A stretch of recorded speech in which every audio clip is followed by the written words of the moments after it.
This is Conquest of Champagne. This is often overlooked, but this was the first ever crossover event.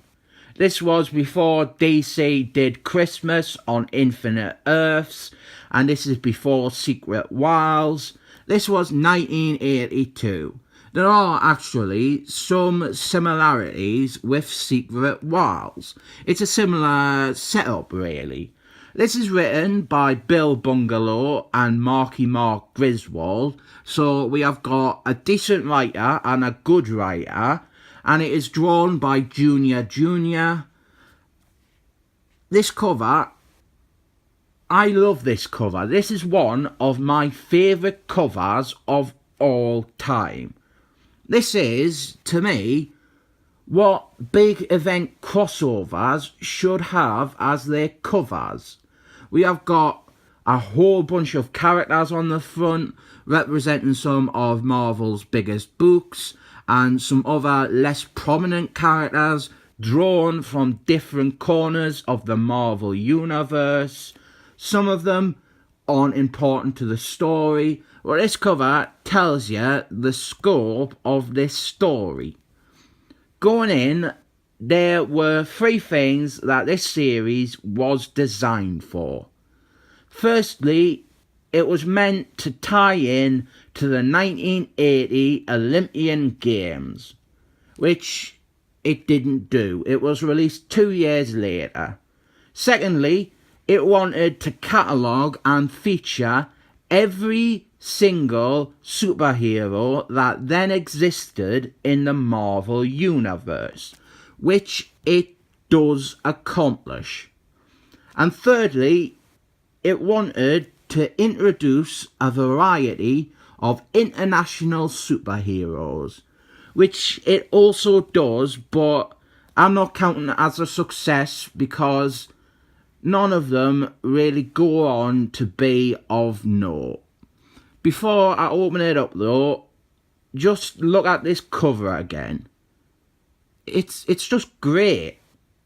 The idea for the story is that Jeff Goldblum from Thor: The Dark World, he has challenged the physical embodiment of the concept of death to a contest, pitting superhero against superhero, and whoever wins, the heroes lose.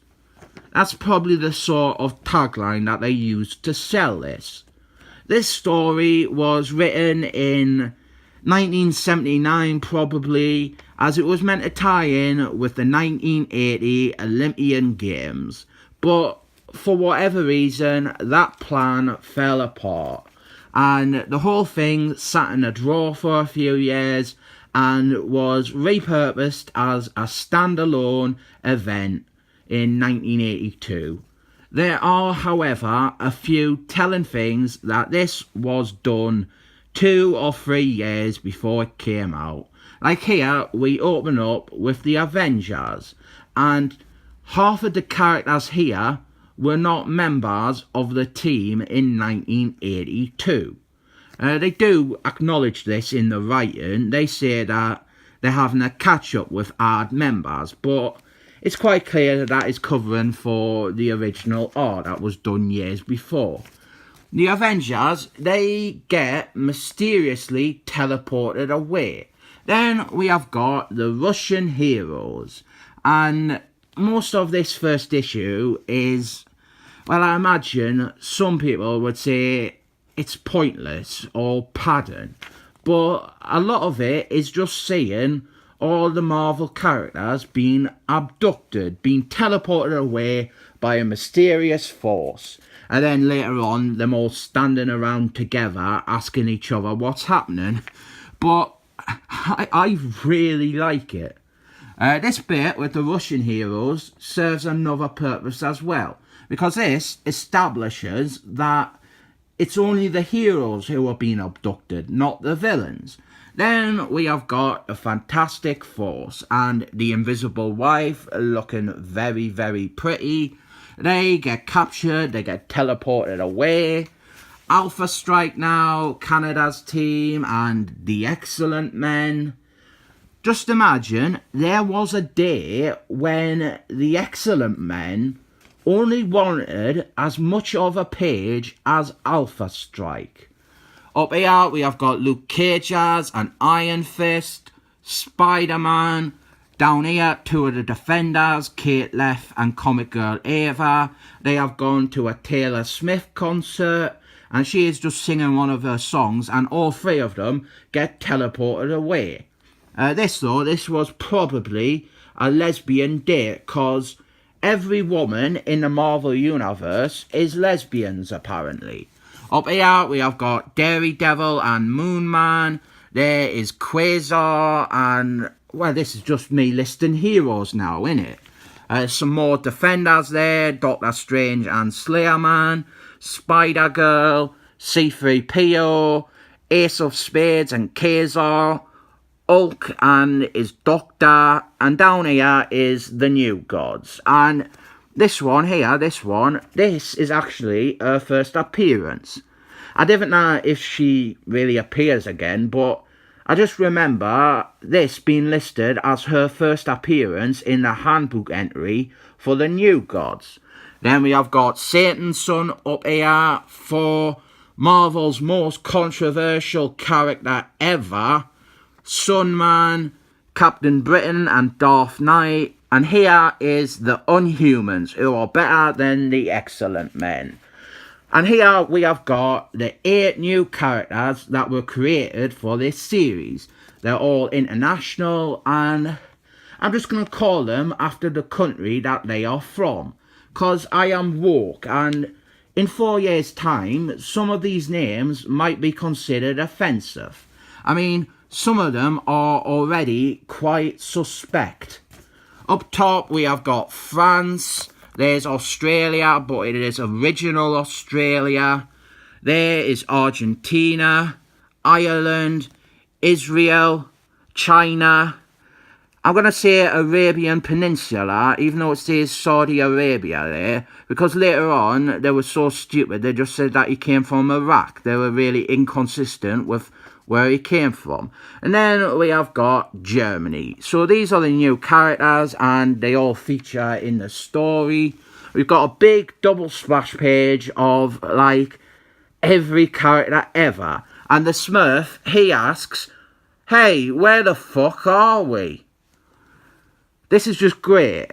There are colouring mistakes all over, sadly, and that definitely ruins it. Like, if you look hard, pretty much after the first few rows, the whole practice becomes a bit moot. You can't really tell any of the characters apart.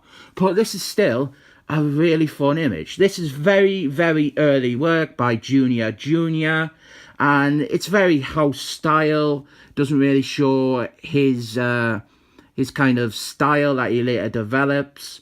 And when it comes to like this big double splash page, it does feel a bit lacking, but that doesn't diminish how fun this is. Now we get to the second part of the issue, which is a lot of, I suppose, in-jokey sort of stuff. We've got a bunch of like shared universe hand waves, the sort of stuff that people cream their pantsers over in the MCU movies. Like, first we have got Thor. He's saying hello to the New Gods because they're both gods, and then in the background you can see the robots. They're saying hello to each other, and so on. A bunch of characters with shared traits finally acknowledging each other and crossing over. It's all fun. It's really, really fun. Down here we have got characters with swords. They're comparing their swords. It's just fun. I like the little character moments. It's just really fun.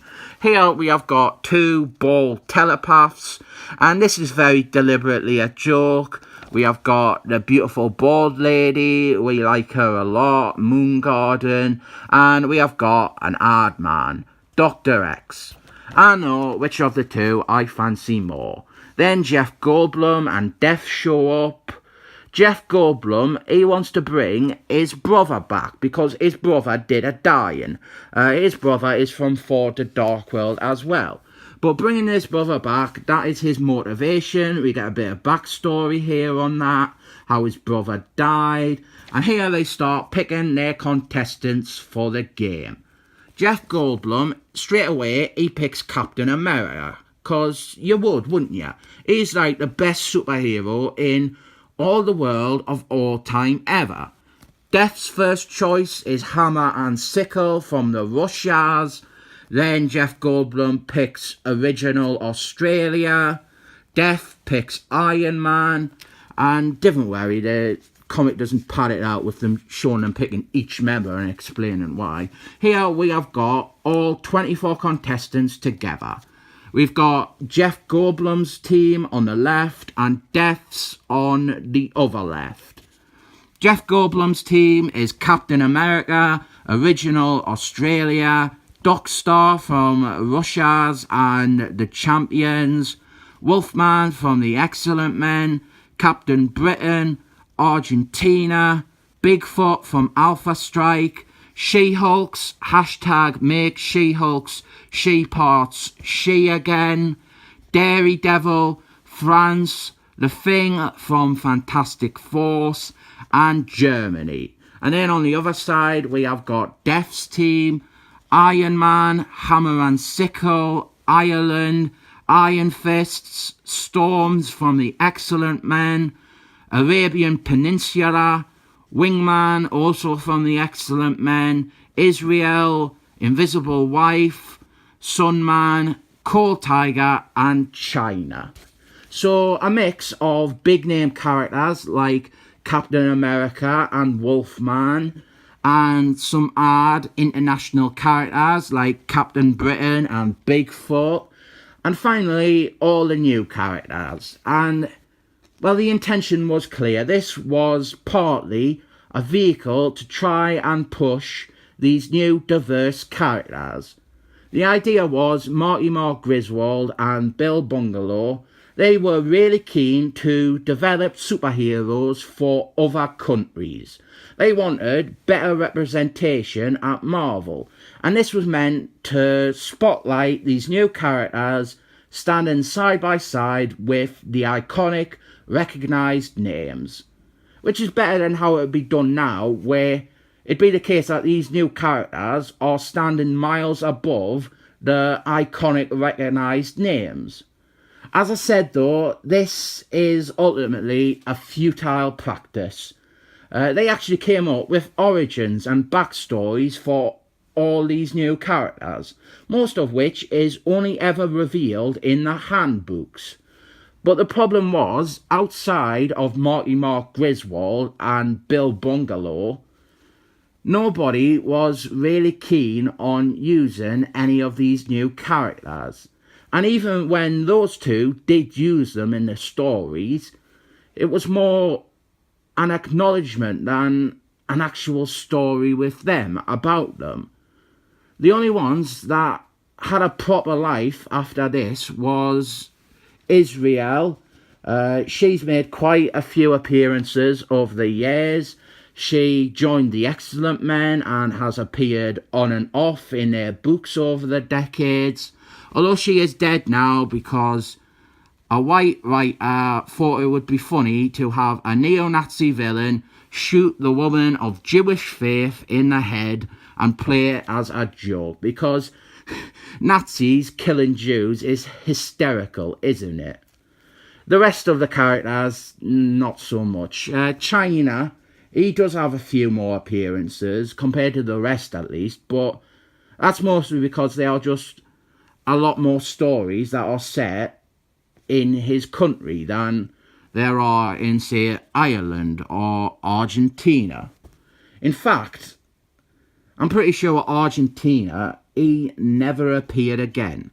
Ireland, she does have a few more appearances, but it's always more like a jokey squirrel woman type of thing, and very, very rare. Original Australia, his only other appearances are in the background of Marty Mark comics, and Arabian Peninsula. This version gets killed off and he gets replaced with an actually pretty cool version, but He still doesn't make a tremendous amounts of appearances though. The competition is that they have to find and capture these 4 bits of a circle. I think this is like they have frozen champagne into a barrel and then they have cut it up into 4 pieces, and that's where the title comes from. If I had one criticism of this story, well, I have a major criticism by the end, but my other criticism is I feel that we have got like 80% of the Marvel superheroes and we have just left them alone in a floating stadium digging out for the whole story. I feel there should have been a subplot or constant cutaways to all these characters who aren't chosen to be part of the game. Maybe have a subplot with some of them trying to plan ways to help the main characters out, or with them trying to escape, or even just have them be like commentators on what was transpiring or having their reactions to events. It does feel like a tremendous waste to assemble every superhero in the Marvel universe and then just draw attention away from most of them. At the back, this is the bullpen bulletins, but then we have this here. This is like the early prototype for the Marvel Handbook. This was Marty Mark Griswold here. This is more of just an index of all the superheroes, but this obviously evolves into the handbooks, which debut a year after this series. Although the prick that I bought this copy of, he has put crosses next to some of the characters, maybe his favourites or something. And based on this, he has fucking awful taste in characters. This is the original big crossover event. It's not perfect, but neither is Christmas on Infinite Earths or Secret Worlds. I like this, it's my sort of thing. And this cover, it's great, it's just great. I rate this 7 thumbs up.